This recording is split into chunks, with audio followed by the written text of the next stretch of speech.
नमस्कार विद्यार्थी मित्रांनो, ॲस्परंट टाइम या यूट्यूब चॅनलवर आपले स्वागत आहे। ITI इन्स्ट्रक्टर 1457 बघा, DVTने डॉक्युमेंट व्हेरिफिकेशनचा रिझल्ट जो आहे तो डिक्लेअर केलेला आहे। DVTने 14 तारखेला ITI इन्स्ट्रक्टरच्या काही ट्रेडचा रिझल्ट डिक्लेअर केला होता।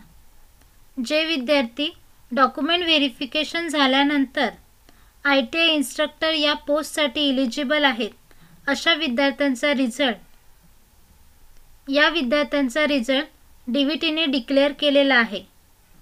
काही ट्रेडचा रिझल्ट 14ला डिक्लेअर केला तर काही ट्रेडचा रिझल्ट 15ला डिक्लेअर केलेला आहे। तुम्ही जर तुमचा रिझल्ट बघितला नसेल तर चेक करा। बघा, इथे दिलेला आहे डॉक्युमेंट व्हेरिफिकेशन रिझल्ट पार्ट 1, नंतर बघा डॉक्युमेंट व्हेरिफिकेशन रिझल्ट पार्ट 2 आणि इथे दिलेला आहे पार्ट 3। जेव्हा DVTच्या साइटवर पार्ट 1 अपलोड झाला होता तेव्हा मी तुम्हाला सांगितलंच होतं की त्यांनी फक्त मेल कॅन्डिडेटचा रिझल्ट जो आहे तो डिक्लेअर केलेला आहे, फिमेल कॅन्डिडेटचा रिझल्ट त्यांनी डिक्लेअर केलेला नाही। बघा, इथे त्यांनी दिलेलंच आहे PDF,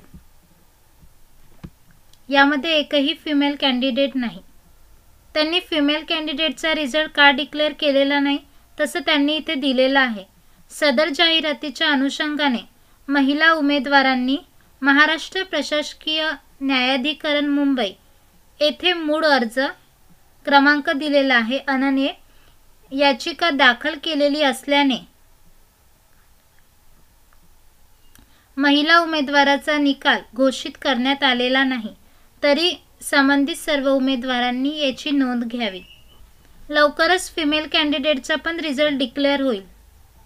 तुम्हाला लवकरच जॉइनिंग लेटर मिळतील, कारण तसे संबंधित विभागाला सूचित करण्यात आलेले आहे।